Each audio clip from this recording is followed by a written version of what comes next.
Je m'appelle Martine. J'ai 68 ans. Quand on me regarde, on voit une femme de mon âge, sans doute un peu fatiguée, qui vit seule dans un pavillon propret à Château-Gontier en Mayenne. Une veuve, pense-t-on. Ce n'est pas tout à fait la vérité. Mon mari Gérard est vivant. Mais je ne le vois plus. On dit que la vengeance est un plat qui se mange froid. La mienne a été servie tiède gluante, et elle sentait l'ammoniaque. Mon mari Gérard a toujours été fier de ses cheveux. Même à 70 ans, il avait cette tignasse poivre et selle épaisse, un peu trop longue sur la nuque, qu'il entretenait avec une vanité presque enfantine. Il passait plus de temps que moi dans la salle de bain. Son gel coiffant une marque chère qu'il achetait en pharmacie trônait sur l'étagère comme un trophée. Aujourd'hui, Gérard est chauve, complètement. Ce n'est pas la nature, ce n'est pas une maladie, c'est moi. J'ai remplacé son gel coiffant par de la colle forte. De la colle pour menuiserie, celle qui prend en 10 minutes et qui résiste à l'eau. Et oui, c'est vrai, les pompiers ont dû intervenir. Ce n'était pas drôle. Enfin, sur le moment, ce ne l'était pas. Maintenant, quand j'y repense, je ne sais plus très bien ce que je ressens, sauf peut-être un grand vide et un calme étrange. Laissez-moi vous raconter. Pas pour me justifier, juste pour que quelqu'un sache comment une secrétaire à la retraite qui n'avait jamais eu qu'un seul avertissement pour excès de vitesse en 40 ans a pu en arriver là. Notre vie avant le drame était d'une banalité confondante. Nous étions mariés depuis 42 ans. Nous nous étions rencontrés à un bal à Laval, j'avais 20 ans, lui 22. Il était beau, il travaillait déjà à l'usine de plasturgie où il a fini chef d'équipe puis cadre. Moi j'ai passé 35 ans comme secrétaire à la mutuelle au centre-ville. Un travail sans histoire, des collègues gentilles, la routine des dossiers et du téléphone. Nous avons eu un fils, Christophe, qui vit à Rennes maintenant. Il est ingénieur marié, il a 2 enfants que je ne vois pas assez. Notre pavillon, nous l'avons fait construire en 1984. 4 chambres, un petit jardin. Gérard s'occupait de la pelouse, moi des rosiers. C'était ma fierté, mes rosiers. Surtout le Pierre de Ronsard qui grimpait sur la façade. Ma retraite, je l'attendais avec impatience. Je m'imaginais des journées paisibles. Le café du matin en lisant Ouest France, la promenade le long de la Mayenne, le marché du jeudi, un peu de bénévolat à la bibliothèque. Gérard, lui, était en pré-retraite depuis 1 an. Il avait du mal. Lui, qui avait toujours commandé, dirigé, il tournait en rond. Il lustrait la voiture, une Peugeot 508, dont il était si fier. Il regardait les chaînes d'information. En continu, il soupirait. C'est là, je crois, que tout a commencé à glisser. Dans ce silence de la retraite, ce face-à-face permanent, après une vie passée à se croiser. Le temps était à l'unisson de mon humeur cet automne-là. Un automne pluvieux interminable. Le ciel de la Mayenne était bas couleur d'ardoise. Il pleuvait des jours entiers, une pluie fine qui pénétrait les eaux et rendait le jardin boueux. La maison sentait le renfermer malgré mes efforts pour aérer. Gérard est devenu différent. D'abord, il s'est inscrit à la salle de sport. Pour garder la forme, disait-il. Lui, qui avait toujours moqué les culturistes. Il rentrait en sueur, passait un temps fou sous la douche. Puis il a commencé à renouveler sa garde-robe. Fini les vieux polos, les pulls tricotés que je lui offrais à Noël. Il achetait des chemises cintrées, des pantalons plus ajustés. Et des foulards. Il s'était entiché d'un foulard en cachemire gris-perle. Il le portait tout le temps, même à l'intérieur. « Tu ne trouves pas que ça fait un peu jeune pour toi, Gérard ?» lui avais-je demandé gentiment. Il m'avait regardé par-dessus ses lunettes. Jeune. Et alors ? Je n'ai pas le droit d'être élégant. Tu préfères que je reste en survêtement toute la journée. Le soir, il passait des heures sur son téléphone. Un nouveau smartphone qu'il avait acheté sans m'en parler. Il souriait à son écran. Quand j'entrais dans le salon, il le verrouillait d'un coup sec. « Tu parles à qui je demandais ?»« Personne. » Des collègues. Des nouvelles de l'usine. Les réunions ont commencé. Dépôt de départ d'anciens collègues, des réunions d'anciens. Il rentrait tard, la laine fraîche de menthe, mais les yeux brillants. Et il y avait cette odeur. Une odeur qui n'était pas la mienne, un parfum sucré de vanille et de patchouli qui s'accrochait à son foulard en cachemire. Je n'ai rien dit. À quoi bon j'avais peur? Peur de la réponse. Peur de briser cette coquille vide qu'était devenue notre vie. Je me disais que c'était une passade, une crise de la soixantaine avec 10 ans de retard. Je me suis mise à faire ce que je n'avais jamais fait fouiller. Je me dégoûtais moi-même. J'attendais qu'il soit sous la douche pour regarder son téléphone. Mais il était verrouillé, par un code. Lui, qui n'avait jamais su retenir notre code de carte bleue. Je me sentais seule, terriblement seule dans cette maison humide, avec le bruit de la pluie contre les vitres, et cet homme qui m'était devenu étranger. Le déclencheur, ce n'a pas été une lettre d'amour, ni un texto surpris. Ça a été quelque chose de bien plus trivial. Un relevé de compte. Nous avions toujours eu un compte joint. Pour la maison, les courses, les impôts.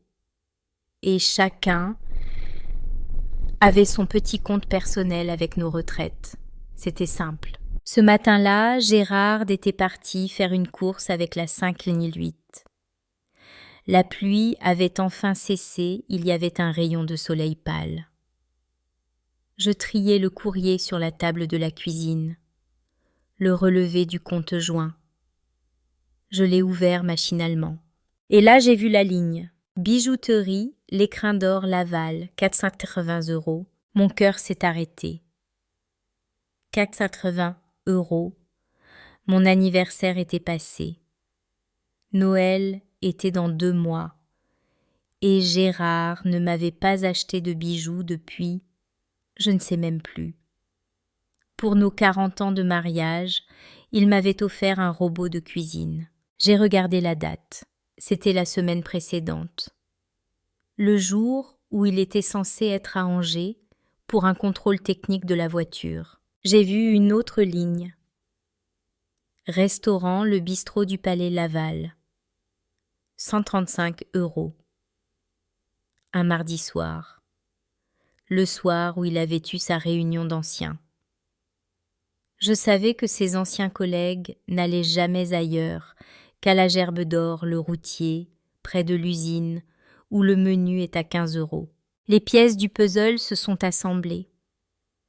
La salle de sport, les chemises neuves, le parfum sur le foulard. Je suis restée assise le papier à la main pendant 1 heure. Je n'entendais plus rien. Ni la pendule du salon, ni la voisine Madame Dubois qui appelait son chat dehors. Je sentais juste le froid du carrelage qui me montait par les pieds. Il est rentré vers midi, tout sourire. Ah, le soleil est revenu. J'ai pris du pain frais. Il a posé la baguette sur la table, juste à côté du relevé de compte. J'ai levé les yeux vers lui, je n'ai pas crié. Ma voix était blanche morte. C'est pour qui le bijou à 480 € Gérard, son sourire s'est figé. Il a regardé le relevé, puis moi. Quoi mais c'est une erreur de la banque. Ne me mens pas. Pas aujourd'hui, et le restaurant à 135 €. C'était bonne la réunion des anciens. Il a essayé de nier, de s'énerver. Tu fouilles dans mes affaires maintenant?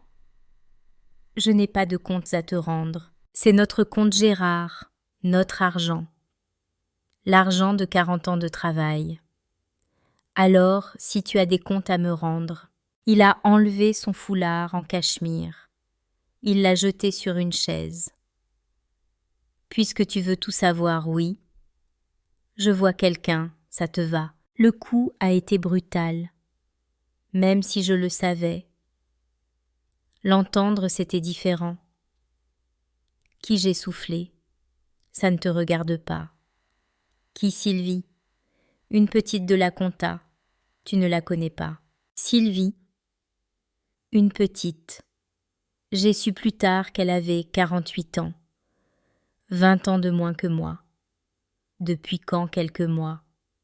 Écoute Martine, ça ne change rien entre nous. Cette phrase, l'insulte suprême. Ça ne change rien entre nous.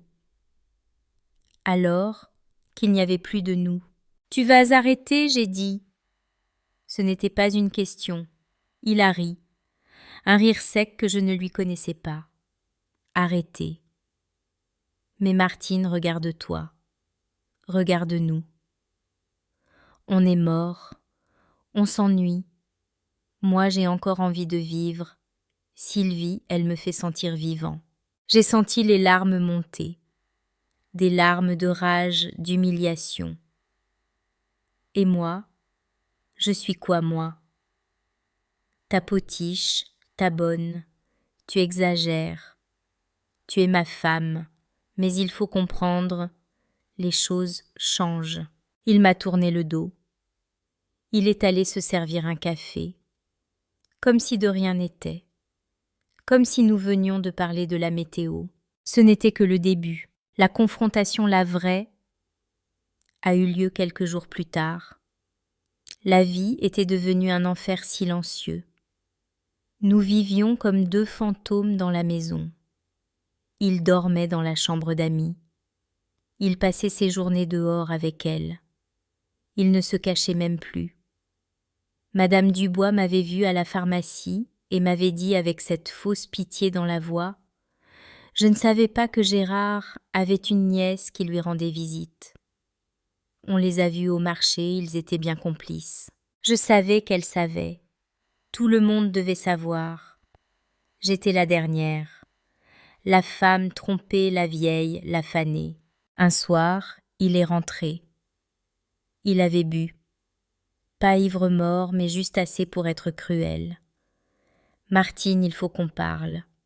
Je ne peux plus continuer comme ça. » J'étais dans le salon, je regardais des chiffres et des lettres sans voir les mots. J'ai pris une décision. Je vais m'installer avec Sylvie. Je n'ai pas répondu. On va vendre la maison, a-t-il continué. On partage et chacun refait sa vie. C'est mieux comme ça. Là, j'ai éteint la télévision. Le silence est tombé lourd comme le crachin qui frappait la baie vitrée. Vendre la maison, ma maison, celle où j'ai élevé mon fils, celle où j'ai planté mes rosiers.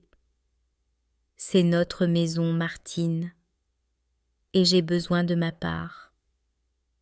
Sylvie et moi, on a des projets. On veut acheter un petit appartement à Nantes. Et moi? Où veux-tu que j'aille, moi, dans un studio? En maison de retraite? Il a eu ce geste d'impatience. Oh, arrête ton mélodrame. Tu auras ta part. Tu te trouveras un petit et deux. À ton âge, tu n'as pas besoin de si grand. À mon âge. Ces mots ont résonné. À mon âge. J'avais 68 ans. Je n'étais pas morte. Tu ne vendras rien du tout, Gérard. La maison est à nos deux noms. Je ne signerai pas. Ah bon, tu crois ça? Son visage avait changé. Il n'était plus le mari fatigué, il était un adversaire. J'ai parlé à un notaire. Si l'un des deux veut vendre l'autre, ne peut pas s'y opposer éternellement. On passera par un juge. Ça prendra plus de temps, mais j'aurai gain de cause. Tu ne vas pas m'empêcher de vivre. Il s'est approché de moi. Il puait le vin blanc et ce parfum de vanille. Tu sais ce qu'elle a, Sylvie, elle est fraîche. Elle rit. Elle n'est pas comme toi, toujours grise, toujours fatiguée. Tu m'as étouffée, Martine. Pendant 40 ans, j'ai reçu ça en pleine figure. Moi qui avais tout géré. Les comptes, l'éducation de Christophe, les maladies, les parents vieillissants. Lui, il n'avait eu qu'à se préoccuper de son travail et de sa pelouse. Et je l'avais étouffé. Je me suis levée. J'ai voulu sortir de la pièce. Il m'a attrapé le bras. On n'a pas fini. Tu vas signer les papiers pour la mise en vente. Lâche-moi, Gérard. Tu me fais mal. Il a serré plus fort. Signe. Ou je te jure que je te rendrai la vie misérable. Je l'ai regardé. Je ne reconnaissais pas cet homme. La haine brillait dans ses yeux. J'ai arraché mon bras. La marque de ses doigts était rouge sur ma peau fine. Tu es un monstre, j'ai dit, et toi tu es une vieille folle. Il est parti en claquant la porte. Je l'ai entendu démarrer la 5008 en trombe. Il allait la rejoindre. Pour se plaindre de la vieille folle qui ne voulait pas lui donner sa liberté et sa maison. Je suis tombée sur le canapé. Je n'ai pas pleuré. J'étais vide. J'ai regardé mes rosiers par la fenêtre. La pluie les avait couchés. Ils étaient finis. Comme moi. C'est cette nuit-là que l'idée m'est venue, une idée folle, une idée de vieille folle. S'il aimait tant sa jeunesse retrouver sa vanité, j'allais m'attaquer à ça. S'il voulait me détruire, j'allais d'abord détruire son image. Le lendemain, je suis allée au bricomarché de la zone commerciale. J'ai acheté de la colle à bois prise rapide et aussi un pot de colle néoprène très forte. J'ai aussi pris des gants en caoutchouc. Je suis rentrée. Il n'était pas là. Il n'était pas rentré de la nuit. Dans la salle de bain, son pot de gel coiffant était là. Une marque de luxe, Kérastase ou quelque chose comme ça. Un pot gris élégant.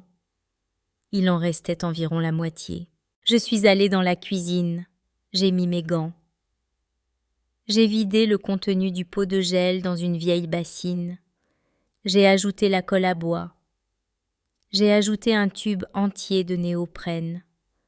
L'odeur était chimique épouvantable. J'ai dû ouvrir la fenêtre de la cuisine malgré le froid. J'ai mélangé.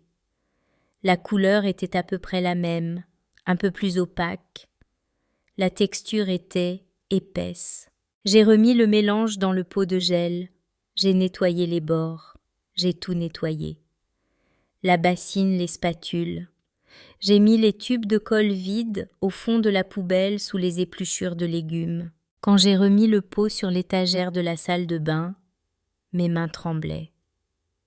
Qu'est-ce que j'étais en train de faire? C'était mal, c'était dangereux. Et puis j'ai revu son visage quand il m'avait dit vieille folle.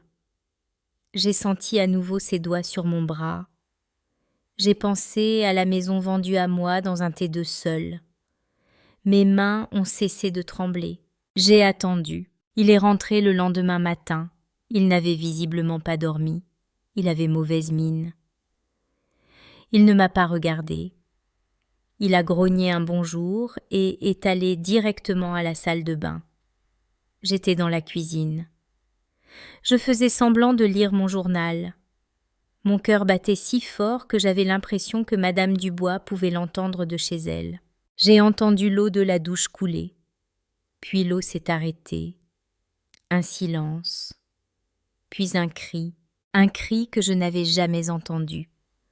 un cri de douleur et de panique. Martine, Martine. Je suis allée jusqu'à la porte de la salle de bain. Elle était entr'ouverte. Il était devant le miroir torse nu. Il avait les 2 mains dans les cheveux et il ne pouvait plus les enlever. Il avait pris une grosse noix de mon mélange, il l'avait étalée et la colle avait pris instantanément. Ses mains étaient collées à son crâne. Ses cheveux étaient figés en épis grotesques et durs comme de la pierre. « Qu'est-ce que c'est que cette merde » hurlait-il. « Je n'arrive plus à bouger mes mains. » Il tirait. Ses yeux étaient fous de panique. « Ça brûle, Martine, ça brûle. » C'était la colle néoprène. La réaction chimique. La panique m'a saisie. Je n'avais pas prévu ça. Je n'avais pas prévu la douleur. Je voulais l'humilier, pas le blesser. Mais de l'eau, j'ai crié stupidement. Il a essayé de mettre sa tête sous le robinet du lavabo, mais ses mains le gênaient. Il s'est cogné le front. L'eau n'a fait qu'empirer les choses. La colle à bois réagissait, mais la néoprène tenait bon. « Appelle les secours » a-t-il hurlé. « Appelle le SAMU » J'ai les mains collées. Et ça me brûle le cuir chevelu. Je suis retournée au téléphone de l'entrée. J'ai composé le 18. Les pompiers. Ma voix tremblait. Allô, c'est Martine Lemoine, au 12 rue des Mésanges. Mon mari, il a eu un accident. Dans la salle de bain. Il s'est mis de la colle dans les cheveux. Il croit que c'est une brûlure.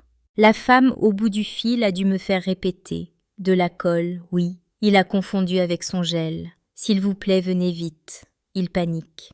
J'ai raccroché. J'entendais Gérard gémir et jurer dans la salle de bain. Et puis, très vite au loin, j'ai entendu le ping-pong. Château-Gontier n'est pas très grand. Le camion rouge. Il n'aurait pas pu être plus gros ni plus rouge. Il s'est garé juste devant notre portail, avec le gyrophare. J'ai regardé par la fenêtre du salon. Madame Dubois était déjà à sa fenêtre derrière ses rideaux. Évidemment, 3 pompiers en sont sortis. Des jeunes solides. Ils avaient l'air perplexes. J'ai ouvert la porte. C'est à l'étage. Ils sont montés 4 à 4. Je les ai suivis les jambes flageolantes. Quand ils ont vu Gérard, ils se sont arrêtés net. Il était assis sur le bord de la baignoire, les mains toujours soudées à sa tête, des larmes de douleur et de rage coulant sur ses joues. L'odeur de solvant emplissait la pièce. « Monsieur, calmez-vous » a dit le plus âgé, le lieutenant. « On va vous sortir de là. » Qu'est-ce que c'est que ce produit? Gérard ne pouvait pas répondre. C'est son gel, j'ai bafouillé. Il a dû tourner. Une allergie. Le pompier m'a regardé d'un air suspicieux. Il est allé voir le pot la renifler. Ça sent la colle, ça, madame, pas le gel. Il n'a pas insisté. Il a sorti une trousse de secours. Ils ont essayé avec un solvant doux, mais rien n'y faisait. La peau de Gérard devenait rouge vif. « On ne peut rien faire ici » a dit le lieutenant. « On l'emmène aux urgences, il faut lui couper les cheveux et surveiller la brûlure chimique. » Ils l'ont enveloppé dans une couverture de survie. Ils l'ont aidé à descendre. Le voir. Mon mari. Cet homme si fier, si vaniteux. Escorté par 2 pompiers, les mains collées sur la tête, dans une pose ridicule et tragique, passant devant la fenêtre de Madame Dubois. Elle était sortie sur le pas de sa porte maintenant. Elle avait un air d'effroi parfaitement joué. Ils l'ont fait monter dans l'ambulance. Le lieutenant s'est tourné vers moi avant de partir. « Vous venez, madame? » « Non, j'ai dit. Je vais ranger. » Il m'a regardé longuement.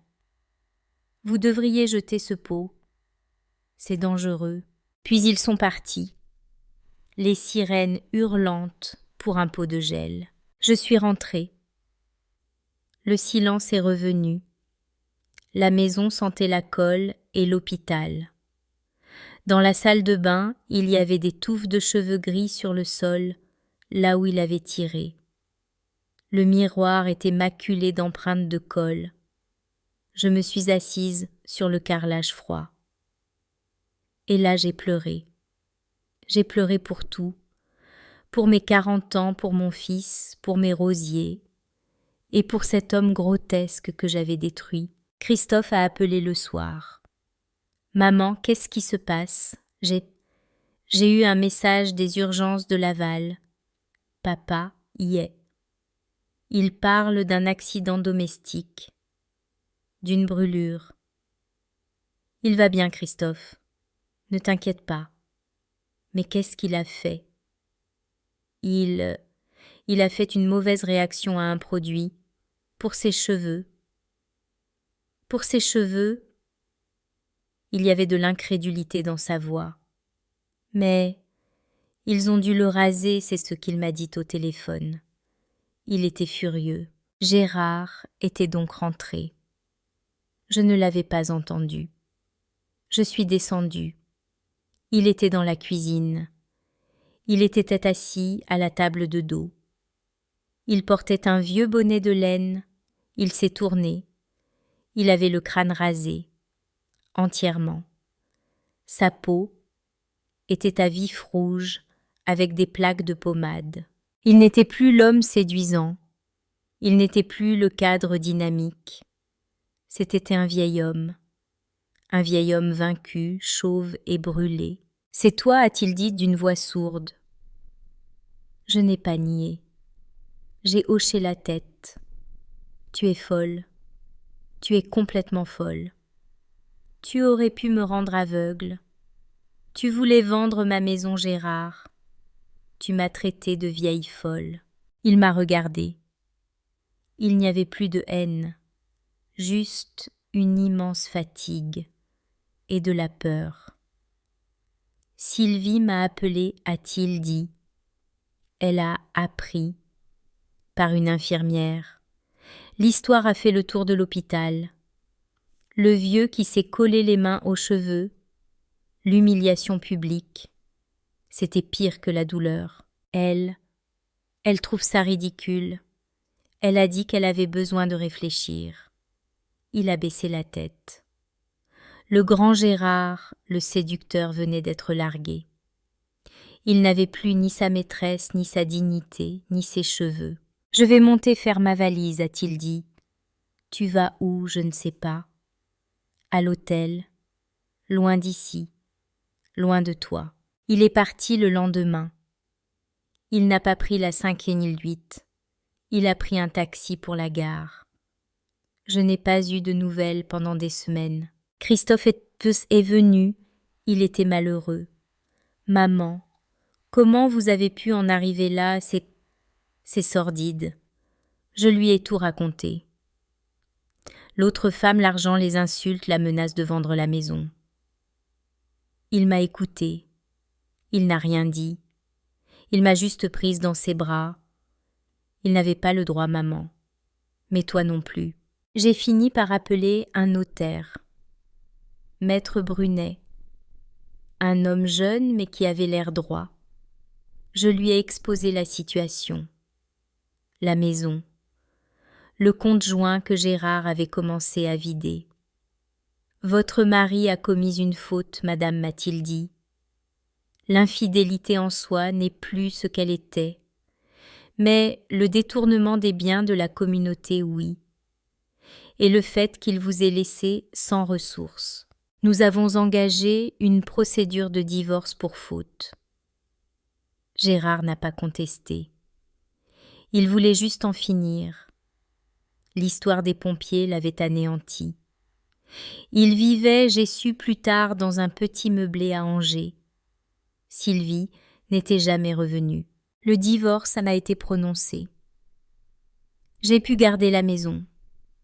J'ai dû lui racheter sa part, Mais grâce à l'argent qu'il avait dépensé, la soulte était moins importante. J'ai dû vendre beaucoup de choses, mais j'ai gardé mon toit. Aujourd'hui, je vis seule. La maison est trop grande, c'est vrai, mais c'est chez moi. Je ne sais pas ce qu'est devenu Gérard. Christophe l'a au téléphone parfois. Il paraît qu'il va bien. Ses cheveux n'ont jamais vraiment repoussé. La colle avait abîmé les racines. Il porte un chapeau été comme hiver. Madame Dubois me salue toujours avec ce petit sourire en coin. L'histoire du gel coiffant est devenue une légende de quartier. Je m'en moque. Parfois je retrouve des choses à lui, un vieux pull, un livre. Et l'autre jour, en nettoyant le garage, j'ai retrouvé son foulard en cachemire gris perle. Il était tombé derrière l'établi. Je l'ai pris. Il ne sentait plus la vanille, il sentait la poussière et l'humidité. Je l'ai mis dans le sac de dons pour la Croix-Rouge. Je m'occupe de mes rosiers. Le Pierre de Ronsard a refait des fleurs magnifiques ce printemps. La vie continue, même après la colle et les sirènes. Je ne suis pas fière de ce que j'ai fait. C'était un acte de désespoir.